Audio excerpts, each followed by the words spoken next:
Texto da nossa reflexão nesta noite. Carta de Paulo aos Romanos, capítulo 1, versículo 17.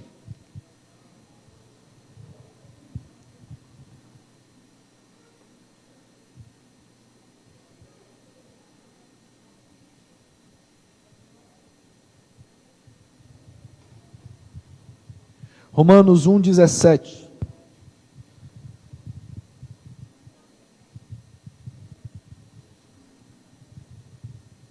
Todos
como o ser humano pode ser salvo. Esses 5 princípios, apesar de não estarem escritos da maneira como nós estamos expondo aqui, eles estavam presentes naquelas 95 teses que Martinho Lutero pregou na porta da igreja do castelo de Wittenberg em 1517.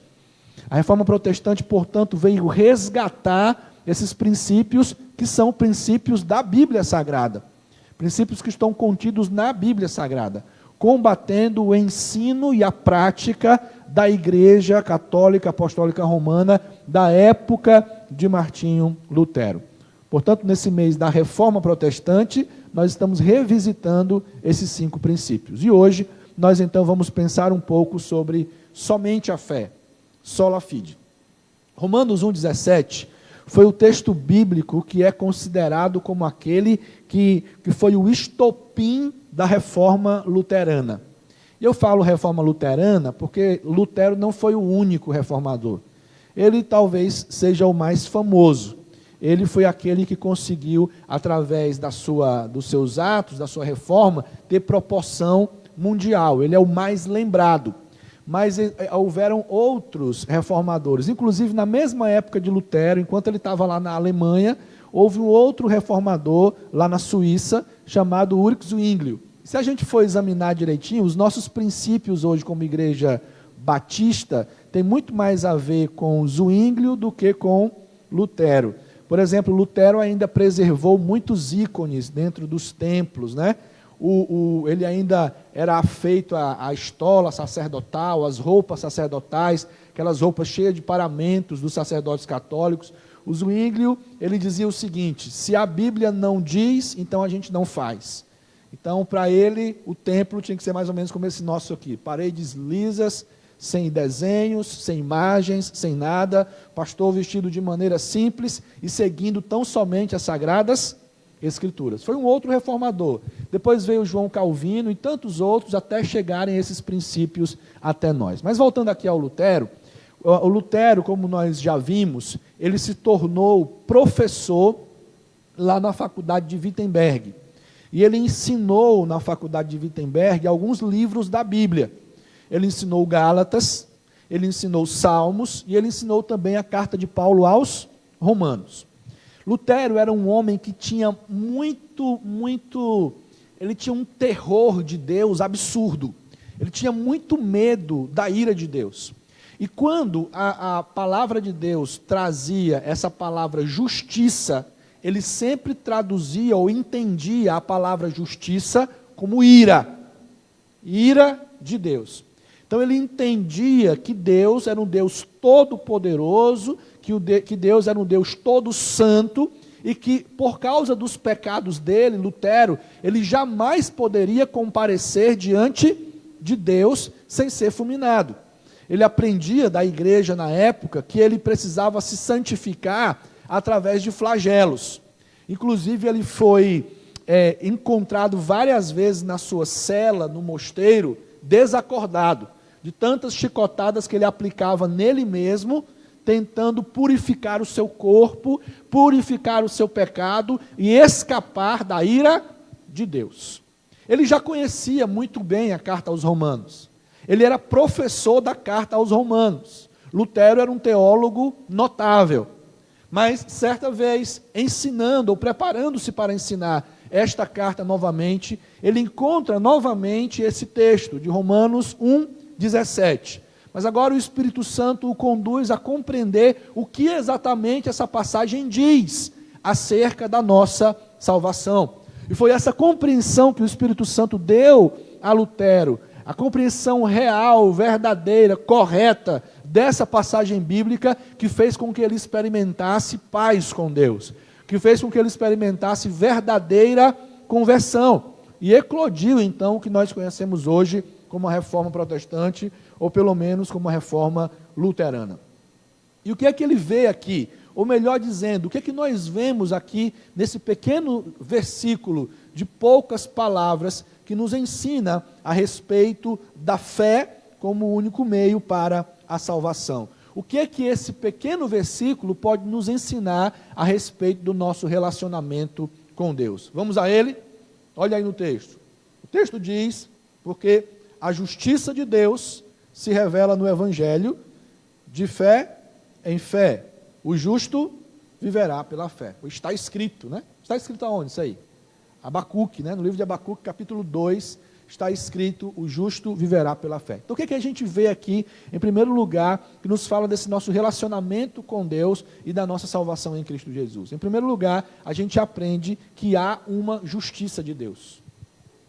Qual é a primeira coisa que Paulo fala? A justiça de Deus se revela. Se revela onde? No Evangelho. Mas há uma justiça. E como é que nós podemos entender essa justiça? O que é essa justiça? A palavra de Deus nos apresenta Deus como um Deus justo. Primeira coisa que vem à nossa mente quando a gente pensa em justiça, talvez seja o ato de julgamento de alguém em relação a outra pessoa. Então, se você julga de maneira correta, você está julgando de maneira justa. Mas esse não é o primeiro significado da palavra justiça. Quando nós pensamos num Deus justo, nós devemos pensar num Deus reto. Retidão no sentido de santidade. E o Deus que nos é apresentado na Bíblia Sagrada é um Deus plenamente justo, plenamente reto, perfeitamente santo. A palavra santidade, você já sabe, significa separação. No caso de Deus, ele é separado de quê? Completamente separado do mal. Em Deus não há injustiça nesse sentido. Em Deus não há pecado. Em Deus não há o mal. Em Deus não há nada que fira a sua santidade. Ele é plenamente reto, plenamente justo, plenamente santo. Não é assim que a Bíblia nos apresenta o nosso Deus? É assim que a Bíblia nos apresenta o nosso Deus. Em Isaías, no capítulo 6, nós vamos ver a visão do profeta quando ele chega no templo. E, aliás, essa visão, meus irmãos, ela é muito escassa, muito rara nos dias de hoje, na vida dos crentes de hoje em dia. Quando Isaías chega no templo, a primeira coisa que ele vê, a visão dele é o quê? De um Deus todo-poderoso, sentado no alto e sublime trono. É Deus que está sentado, pronto para receber o nosso culto, a nossa adoração. E esse Deus, sentado no alto e sublime trono, está rodeado de quem? Os irmãos lembram? Está rodeado de quem esse Deus? De anjos, né? E os anjos dizem o quê? Santo, santo, santo é o Senhor Todo-Poderoso. Toda a terra está cheia da sua glória. Então é assim que esse Deus se apresenta a Isaías. É assim que esse Deus se apresenta a nós, como um Deus que é santo, santo, santo. Essa repetição da palavra 3 vezes, nos dá a ênfase da santidade de Deus. É uma maneira dos céus proclamarem ali para Isaías e para nós, que o Deus a quem adoramos é santo, santo e santo. Bom, qual é a implicação disso para nós? É que na presença deste Deus santo, não pode entrar pecado. E o que a Bíblia diz a respeito de todos os seres humanos? Romanos 3, 23. Todos pecaram e destituídos estão da glória de Deus, ou separados estão da glória de Deus, não podem ver a glória de Deus, não podem entrar na presença de Deus. Deus ensinou isso para o povo de Israel de uma maneira muito didática, nos mostrando também a seriedade que é a justiça de Deus, nos mostrando a santidade desse Deus. O sumo sacerdote poderia entrar no Santo dos Santos uma vez por ano, e ele teria que entrar completamente purificado. E se ele entrasse sem se purificar, que era uma purificação ritual, é claro, como uma sombra daquilo que Jesus faria em nossas vidas plenamente. Se ele entrasse impuro, ele seria fulminado ali mesmo, diante da presença de Deus, no lugar que era o Santo dos Santos. Dessa maneira, Deus ia ensinando de maneira muito didática ao seu povo: eu não admito pecado na minha presença, pecadores não se apresentarão diante de mim. Se vocês tiverem qualquer tipo de impureza, vocês serão separados da minha presença, vocês não podem entrar diante de mim. É isso que significa morte espiritual, irmãos. A Bíblia diz que o salário do pecado é a morte, Romanos 6, 23. E esse aviso de Deus, ou esse princípio que Deus estabeleceu, ele já tinha estabelecido lá no Gênesis. Ele disse para o primeiro homem e para a primeira mulher o seguinte: olha, se vocês comerem deste fruto, vocês morrerão. O que aconteceu? Eles comeram. E o que aconteceu depois? Eles morreram. Mas eles morreram imediatamente, fisicamente? Não. Adão e Eva, fisicamente, ainda viveram muitos anos. E qual o sentido do morrer ali? O sentido de separados de Deus. Eles foram expulsos do jardim. Eles não podiam mais ter aquela mesma comunhão que eles tinham com Deus. Esse é o Deus que se apresenta a nós, que se revela a nós nas Sagradas Escrituras. E quando nós temos a real noção de quem é esse Deus, nós começamos a ter também a real noção de quem nós somos. Vamos voltar para o exemplo de Isaías. Ele viu o Deus Todo-Poderoso, os anjos dizendo que ele era santo, santo, santo. E aí na hora que ele viu esse Deus, o que é que ele disse? Dá vontade de pular, dá vontade de correr. Não foi isso que ele disse? Foi não. Na hora que ele viu esse Deus santo, ele disse: ai de mim! Ai de mim! Por quê? Porque eu sou um homem de lábios impuros, e eu habito no meio de um povo de impuros lábios. Esse é o sentimento daquele que tem real noção dos seus pecados, diante da presença de um Deus santo. Completa inadequação. Nenhuma condição de ficar de pé diante desse Deus. Ele se curva, ele se quebranta, ele diz: ai de mim. Ele clama por misericórdia, ele clama por graça, porque diante deste Deus santo ninguém pode se colocar de pé. Isso é tão sério, queridos, que olha o que o autor aos Hebreus fala para aqueles que já tinham crido no Evangelho e que estavam vacilando na fé. Carta aos Hebreus, como os irmãos bem sabem, é escrita para um grupo de cristãos que tinham vindo do judaísmo, estavam cogitando voltar atrás, voltar para o judaísmo, abandonar a Deus. Hebreus 12, 14, o autor aos Hebreus diz que sem santidade ninguém verá a Deus. Quem pode ver a Deus sem santidade? Ninguém. Ninguém verá a Deus. Quando Paulo diz em Romanos 1,17, a justiça de Deus se revela no Evangelho, ele está falando dessa justiça, desse Deus que é justo, desse Deus que é santo, desse Deus diante de quem ninguém pode comparecer impuro, desse Deus que não admite pecado, desse Deus que não convive com o mal, desse Deus que derrama a sua ira sobre todo tipo de iniquidade, de impiedade. Muito sério, irmãos, muito sério. O Deus da Bíblia não é esse Deus cara legal, gente boa, que todo mundo pinta por aí. Não é esse velhinho, gente boa, que está sentado num trono, que no final vai salvar todo mundo. Não é este Deus que muitos declaram com a boca, mas que com a sua vida fazem tudo que ele abomina, tudo que ele detesta, tudo que ele condena. O Deus que se revela no Evangelho é um Deus justo, santo, santo. E por ser ele justo, santo, ele tem um código de justiça. Ele tem uma lei. Ele determinou essa lei.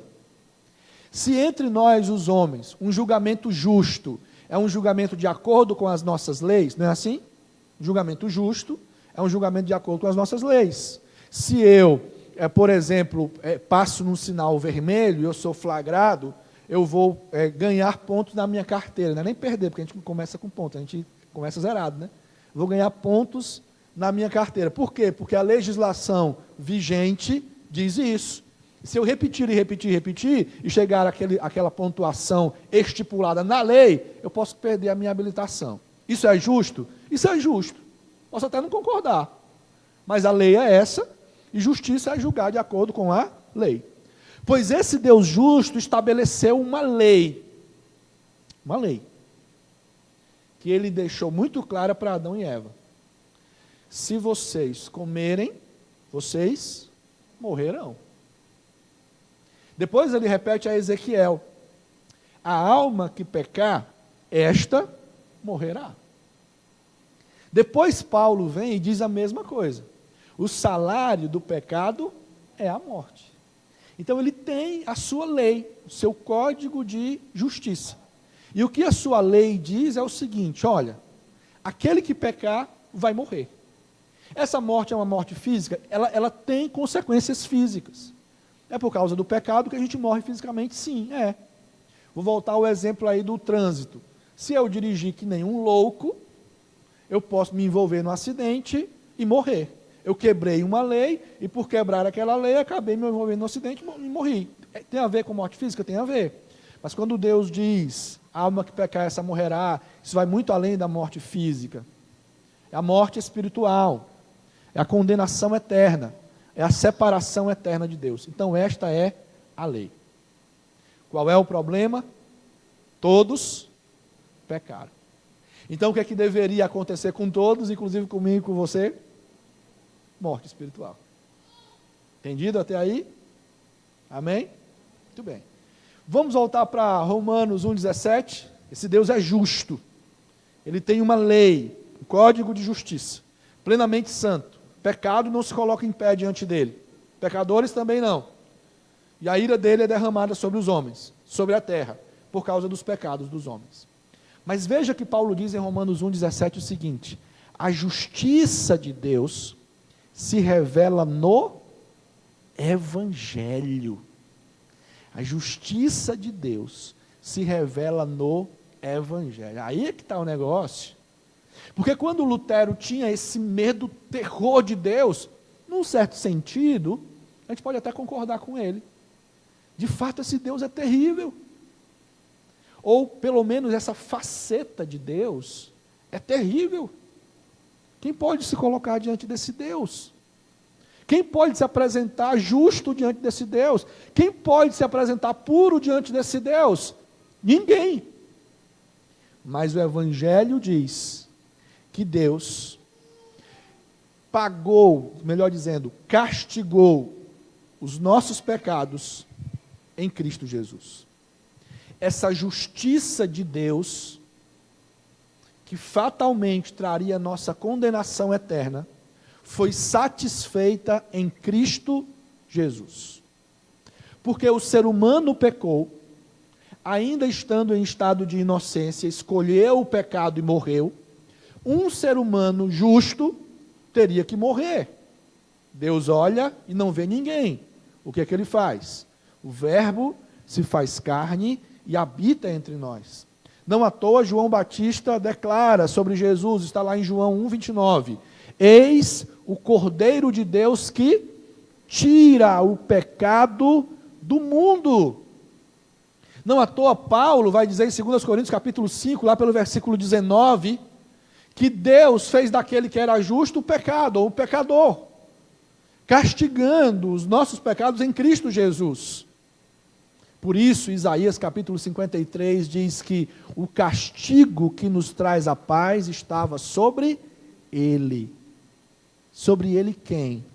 Sobre Jesus. Lutero entende isso. E ele diz, glória a Deus. De fato, esse Deus é santo, ninguém pode chegar diante dele. Mas ao tempo que ele é santo e justo, ele também é gracioso. Ele é amor. Pois Deus amou ao mundo de tal maneira que deu seu Filho unigênito, para que todo aquele que nele crê não pereça, mas tenha a vida eterna. Então, porque nós não podíamos nos apresentar diante dele justos, ele deu o seu único Filho. Isso é o Evangelho. É o que Paulo escreve também aos Romanos, no capítulo 5, verso 1. Vocês agora podem ter paz com Deus, porque foram justificados em Cristo Jesus. Então essa justiça de Deus se cumpre em Cristo. Essa justiça de Deus é satisfeita em Cristo. E em Cristo nós somos justificados. Por isso Paulo diz em Romanos 8:1, nenhuma condenação há para os que estão em Cristo Jesus. Se eu estou em Cristo Jesus, esse Deus justo e santo me aceita.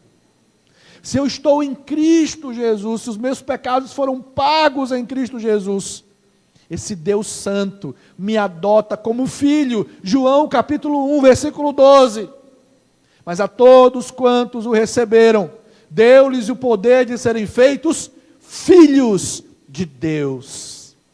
Então nós que éramos condenados, fadados à morte eterna, por causa dos nossos pecados, da nossa impureza, da nossa injustiça, fomos justificados em Cristo Jesus. Eis o Evangelho.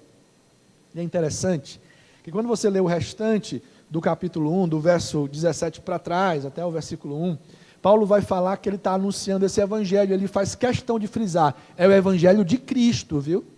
Por quê? Porque a palavra Evangelho, boa nova, eu já disse aqui alguma vez, eu acho, ela é uma palavra genérica, ela era uma palavra genérica na época. Boa notícia. Os romanos, para quem ele escreve, estavam familiarizados ao evangelho de César, as boas notícias de César. O que eram as boas notícias de César? Era a vitória sobre algum povo, a conquista de algum território. Vinha um soldado depois e dizia, olha, conquistamos mais um território, uma boa nova, um evangelho. Mas Paulo está frisando aqui, o evangelho de Cristo, viu? E desse eu não me envergonho, versículo 16, olha aí na sua Bíblia. Não me envergonho do evangelho. Por quê? Porque o evangelho de Cristo, é o poder de Deus para a salvação de todo aquele que crê. E aqui vem a terceira coisa que a gente aprende em Romanos 1,17. Primeiro, se Deus é justo, e a justiça dele exige a condenação de todos os homens. Esse Deus é amoroso, e por amor, a justiça de Deus é revelada no Evangelho, e o Evangelho é Cristo morrendo em nosso lugar, nos dando a vida eterna. Mas aí a terceira coisa é, como a gente se apropria da obra de Cristo? Como que a gente recebe a justificação em nossa vida? Como que esse Evangelho faz diferença na minha vida? Ele é o poder de Deus para a salvação, versículo 16, de todo aquele que crê. E aí a gente completa o pensamento com 1,17. A justiça de Deus se revela no Evangelho como? De fé em fé. Porque o justo viverá pela fé. Então, como é que esse evangelho é aplicado na minha vida? Como é que eu sou justificado diante de Deus? Cristo já morreu por mim, e aí? Agora eu preciso crer. Sola fide. Somente através da fé. Não por obras, para que ninguém se glorie, como diz Efésios 2:9.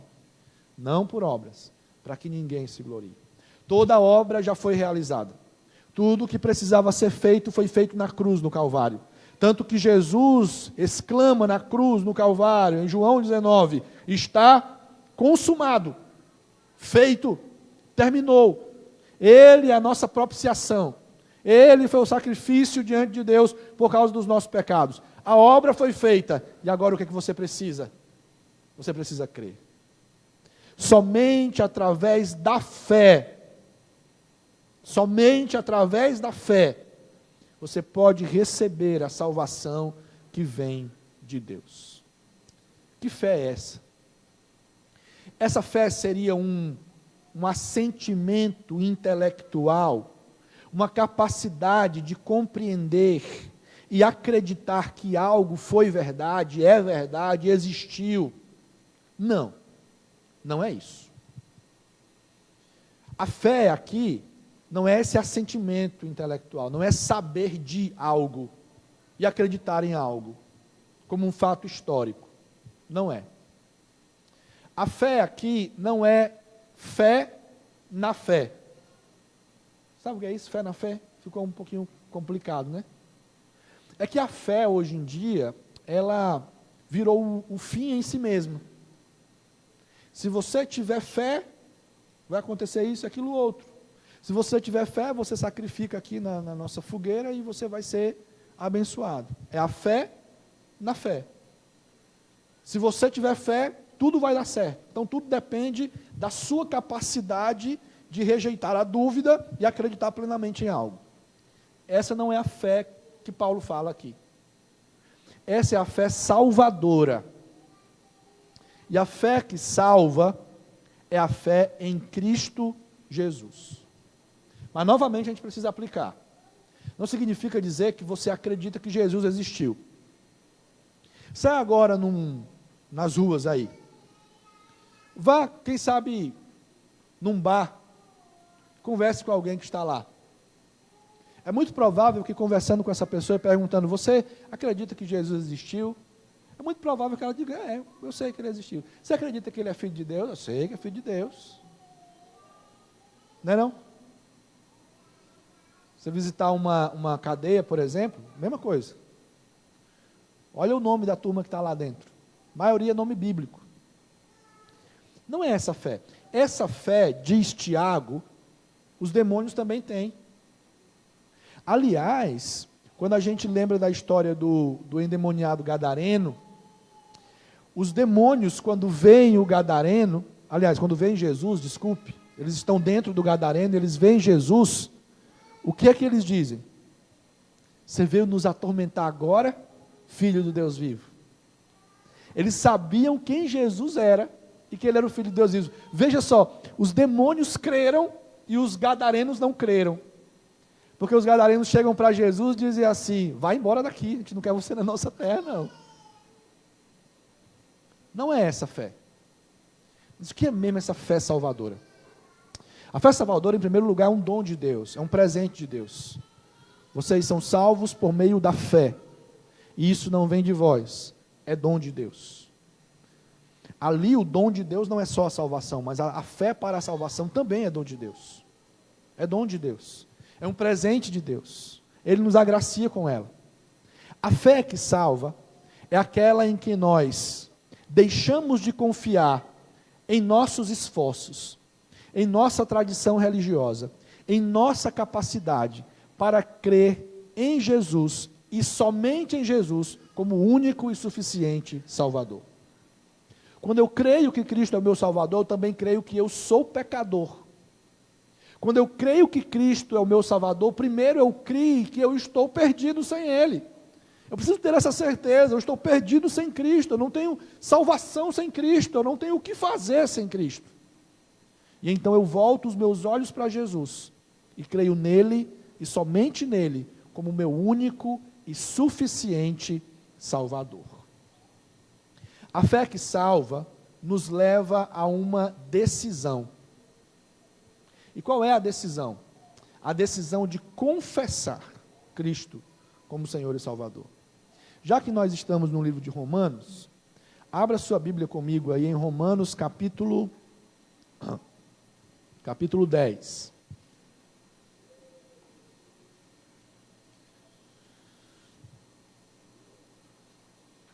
Romanos 10,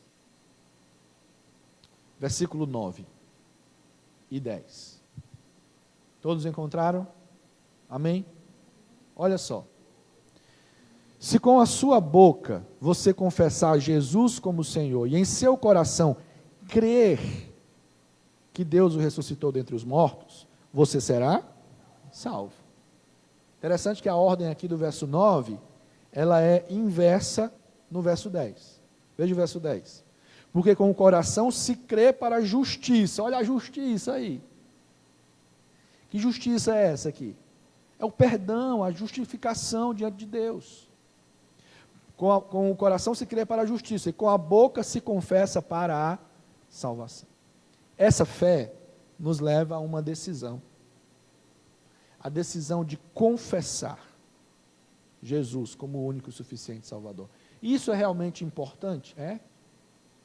Jesus mesmo disse em Mateus capítulo 10, verso 32, aquele que me confessar diante dos homens, eu o confessarei diante do meu Pai que está nos céus. No 33 ele disse, mas aquele que me negar diante dos homens, eu também o negarei diante do meu Pai que está nos céus.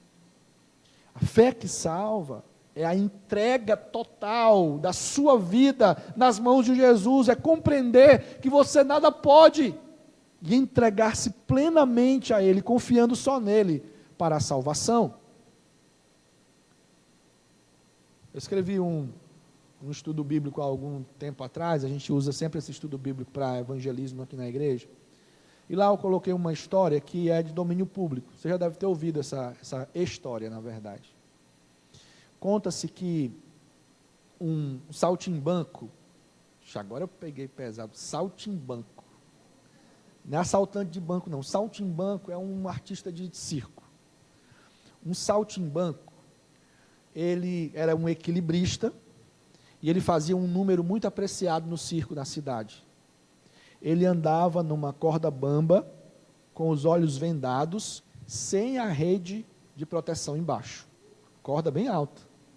Todo mundo apreciava. E um dia, para desafiar a si mesmo, ele foi fazer isso num abismo, numa serra. Ele pegou a corda, colocou de um lado do abismo, a outra ponta do outro lado do abismo, e anunciou na cidade que ia realizar esse número. E as pessoas foram até lá para ver a loucura daquele homem. Tinha uns que iam para ver só ver a desgraça mesmo, ver ele morrendo. Então, ele disse: vocês acreditam que eu posso passar daqui para o outro lado sem morrer, sem cair? E muitos diziam assim: não, não faça isso não, você vai morrer, preserve sua vida. Mas tinha um jovem lá que estava empolgado, não sei se ele queria ver um homem se esborrachar mesmo no chão. Ele dizia: sim, eu creio, eu acredito que você consegue, vai lá, você consegue, já vi você fazendo no circo, por que você não faz aqui? E ele disse assim: olha pessoal, eu vou fazer isso agora, vai ficar mais difícil, com os olhos vendados e empurrando um carrinho de mão, em cima da corda. Vocês acreditam que eu vou fazer?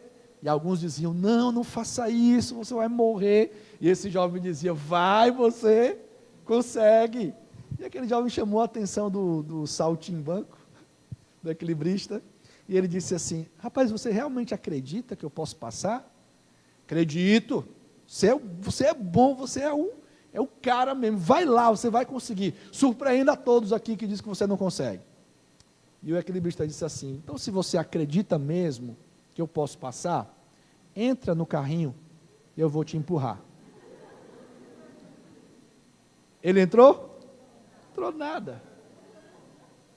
Pergunto a você: você crê em Jesus como único e suficiente Salvador? Mas você já entrou no carrinho? É Ele realmente quem manda na sua vida? É nele que você confia para a sua salvação? Dizer que Jesus é bom, dizer que Jesus é legal, dizer que Jesus é o Filho de Deus, dizer que Jesus é tudo, como a turma diz, né? Jesus para mim é tudo, no final não é nada. E não entregar o controle da sua vida a Ele, é uma fé vazia. É uma fé da boca para fora. É uma fé que não salva. O justo viverá pela fé. Essa fé é a fé que salva. Veja o que Paulo diz em Romanos 1,17. O justo viverá. Se ele diz viverá, é porque antes de ser justificado, a nossa situação é de morte. Querido ouvinte da Rádio Voz do Povo FM, queridos amigos que me escutam agora pelo Facebook, pelo YouTube, se você ainda não entrou no carrinho, se você ainda não entregou a sua vida a Cristo, a sua situação é de morte. Morte espiritual. Mas você pode viver. Você pode receber a vida que vem de Deus pela fé. Se você hoje mesmo crer em Jesus como seu único e suficiente Salvador. Se você hoje mesmo entregar, isso é o que significa entregar a vida a Jesus. Eu rejeito tudo. Tudo. Eu confio agora só em Jesus. Eu entrei no carrinho. A minha vida está nas mãos dele. Ele é o meu único e suficiente Salvador.